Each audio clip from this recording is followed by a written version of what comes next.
Everyone, how are you? तो कैसे हैं आप सब? Today we will study about what are the policies of export and import in India. In our previous video, we will study about what is the procedure of export and import of goods and services. अगर आपने वो video नहीं देखी है तो उसका जो link है वो डिस्क्रिप्शन के अंदर है, आप लोग जाके चेक कर सकते हैं। ये हमारा लास्ट टॉपिक है इंटरनेशनल मार्केटिंग यूनिट फर्स्ट का। इसके बाद हमारी यूनिट फर्स्ट है वो कंप्लीट हो जाएगी। The EXIM export import policy contain guidelines governing the import and export of processed and services in and out of India. EXIM import export policies primary objective is to regulate and develop foreign trade by facilitating import into export from India. Export import policy का मतलब क्या होगा? वो guidelines provide करवाता है कि क्या क्या गाइडलाइंस आपको क्या क्या मतलब क्या प्रोसीजर होगी, क्या क्या चीज़ें आपको फॉलो करनी पड़ेंगी जब आप गुड्स को कहीं भी भेज रहे हैं या मंगवा रहे हैं। सर्विसेज, गुड्स एंड सर्विसेज को इंडिया के अंदर या तो भेज रहे हैं मंगवा रहे हैं, तो आपको क्या क्या प्रोसीजर, क्या क्या रूल्स, क्या क्या रेगुलेशंस आपको फॉलो करनी पड़ेंगी, क्या क्या गाइडलाइंस आपको फॉलो करनी पड़ेंगी, वो होती हैं export import policies. The foreign trade development and regulation act 1992 provides from the Indian government to announce the export import policy every 5 years. Each export import policy announced by the Indian government is valid for 5 years and they can aimed enhance and add new provisions to the policies every year on 31st March taking effect from 1st April. कि हमारी साल की ending होती है 31st मार्च को, जो हम account and करते हैं वो 31st मार्च को ही करते हैं। तो foreign trade development and regulation जो एक्ट है 1992 उसने अनाउंस की है कि इंडिया के अंदर हर 5 साल के अंदर, जैसे हमारा बजट पास होता है ना, तो हर 5 साल के अंदर आपकी जो पॉलिसीज हैं वो चेंज होंगी। एक्सपोर्ट करवाने की, गुड्स को इंपोर्ट करवाने की, वो चेंज होती रहती है एवरी 5 years। वो 31st मार्च को चेंज होती है और 1 अप्रैल को उनको लागू कर दिया जाता है। The ministry of finance in collaboration with the DGFT, its network of regional office and the union minister of commerce and industry announce amendment और change to the export import policy of India. जो minister of finance है और जो भी DGFT collaborate करके साथ मिलके, दोनों मिलके एक यूनियन जो उनकी बनती है, और यूनियन मिनिस्टर जो है कॉमर्स का, इंडस्ट्रीज का, वो अनाउंस करते हैं कि क्या क्या चेंजेस होंगे एक्सपोर्ट इंपोर्ट पॉलिसीज के अंदर, इंडिया के अंदर। In 2004, the export import policies has renamed the foreign trade policy to provide a comprehensive approach to the foreign trade in India. जब 2004 के अंदर एक्सपोर्ट इंपोर्ट पॉलिसी के नाम से हटा के उनको फॉरेन ट्रेड पॉलिसी का नाम दिया गया था। The ministry of commerce announce the recent FTA which can into effect on 1st April 2023. FTA 2023 to 2028 seeks to make India an export hub and to integrate India future into global value chain. It creates an enabling ecosystem for exporters which align with the India visions of becoming आत्मनिर्भर। 2023 से लेके 2028 तक की policies बनाई गई, foreign trade policies 5 साल के लिए होती हैं ये।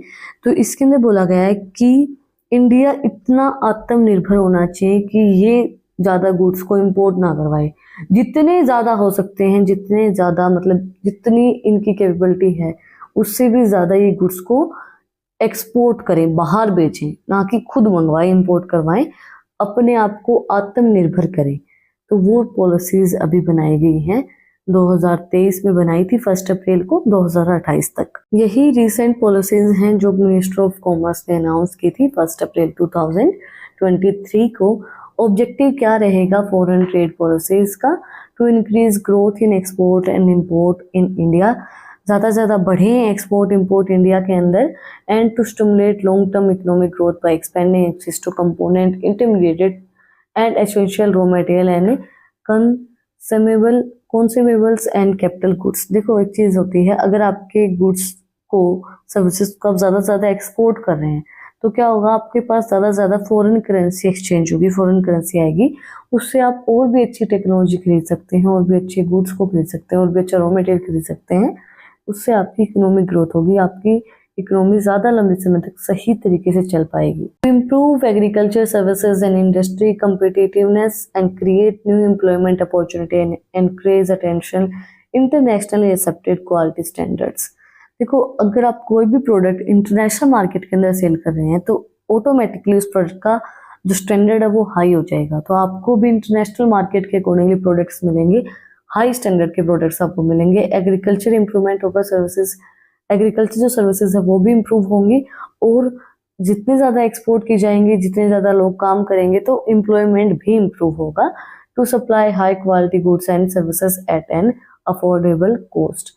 आप ज़्यादा से ज़्यादा जो हाई क्वालिटी गुड्स हैं उनको सप्लाई करेंगे अफोर्डेबल कॉस्ट के ऊपर, जो जिनको लोग इजीली अफोर्ड कर पाए। Then to increase economic expansion by providing access to necessary raw material, capital goods, installation and consumables and intermediate product and essential element for the expanding production and providing services। जो उसके बाद economic growth होती है तो आप अच्छे, आपके पास raw material आएंगे, कैपिटल गुड्स आएंगे, बहुत सी चीज़ें आपके पास अच्छे आएंगे, जो भी इंटरमीडिएट प्रोडक्ट्स आपको चाहिए होते हैं, एलिमेंट्स जो चाहिए होते हैं प्रोडक्शन एंड सर्विसेज के लिए। Then to improve the technology productivity and potence of Indian agriculture services and companies, thus enhance competitive power while creating employment possibilities and to accomplish global acknowledgement quality norms। जैसे मैंने आपको बताया था कि technology improve होगी अगर आप ज़्यादा से ज़्यादा चीज़ों को एक्सपोर्ट करेंगे और सर्विसेज बढ़ेंगी, एग्रीकल्चर जो है वो भी बढ़ेगा, कंपनीज की जो कंपनीज की कम्पिटिटिव लेवल बढ़ेगा, ज़्यादा बड़े लेवल की नॉलेज एंड उनकी क्वालिटी बढ़ेगी, क्योंकि आप जितने ज़्यादा लोगों से मिलेंगे, जितनी ज़्यादा बड़ी बड़ी कंपनियों के अंदर जाएंगे, उतनी ही ज़्यादा आप चीज़ें सीखेंगे। To supplies consumer with the fine condition services and goods at a global competitive rates. इसके बाद कंज्यूमर्स को आप सप्लाई करें, जितने ज़्यादा अच्छी क्वालिटी के गुड्स आप प्रोवाइड करवा सकते हो इंटरनेशनल वे में, ये इसका मेन ऑब्जेक्टिव होता है। Then importance of export import policy, it emphasis trade facilitating through digestion and technology, promotes e-commerce and facilitate export through various measures and schemes। ये इम्पोर्टेंट है टेक्नोलॉजी को बढ़ाने के लिए, ई कॉमर्स को बढ़ाने के लिए, इलेक्ट्रॉनिक कॉमर्स, आजकल ऑनलाइन सर्विसेज बहुत ज़्यादा चली हैं, नई जो स्कीम्स हैं उनको बढ़ाने के लिए हेल्पफुल है।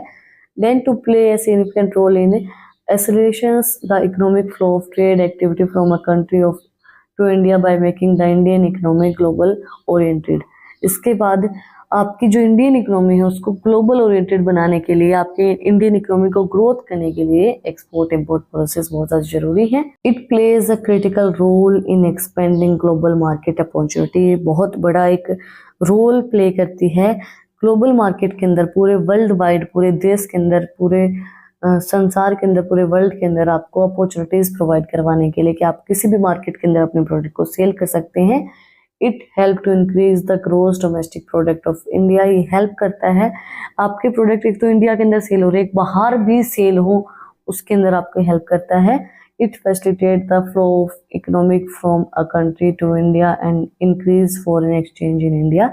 ये हेल्प करता है इकोनॉमी को बढ़ाने के लिए और फॉरेन एक्सचेंज को बढ़ाने के लिए कि भाई बाहर भी हमारे प्रोडक्ट्स को जाएं, इंडिया के प्रोडक्ट्स को, तो उसके अंदर ये हेल्पफुल रहता है हमें फॉरेन एक्सचेंज पॉलिसीज। जो फर्स्ट पॉइंट है गलती से आ गया 2 बार। It aid in facilitating liberalisation and free trade and improves the overall market for domestic consumers. Liberalisation provide करवाता है ओवरऑल मार्केट को, फ्रीली आप कहीं भी ट्रेड कर सकते हो पूरे वर्ल्ड के अंदर। And it play a role in supplying quality goods at a cost effective price to domestic consumers and diversifying the market. ये बहुत बड़ा एक रोल प्ले करता है आपको सही क्वालिटी के प्रोडक्ट प्रोवाइड करवाने के लिए, अच्छी क्वालिटी के प्रोडक्ट प्रोवाइड करवाने के लिए सही रीजनेबल प्राइस के अंदर। इसी के साथ आज का जो हमारा टॉपिक है एक्सपोर्ट इंपोर्ट पॉलिसीज वो कंप्लीट हो गया है और हमारी यूनिट फर्स्ट है जो इंटरनेशनल मार्केटिंग की वो भी कंप्लीट हो गई है। अगर आपने इस वीडियो को यहाँ तक देखा है तो प्लीज सब्सक्राइब के बटन पे मुक्का मार दो और बेल आइकन प्रेस करो ताकि जो सबसे पहले अपडेट है वो आप लोगों के पास आए। और अगर आपको इन टॉपिक्स की पीडीएफ चाहिए तो टेलीग्राम चैनल का लिंक भी डिस्क्रिप्शन में है, वहाँ पे जाके आप मुझे सब्सक्राइब कर सकते हैं। और भी इंटरेस्टिंग रील्स को देखने के लिए इंस्टाग्राम चैनल का लिंक डिस्क्रिप्शन में है, वहाँ पे जाके आप मुझे फॉलो कर सकते हैं। फिर मिलते हैं एक नई वीडियो के साथ, एक नए टॉपिक के साथ। Like share and subscribe. Thank you for watching my video and enjoy your life.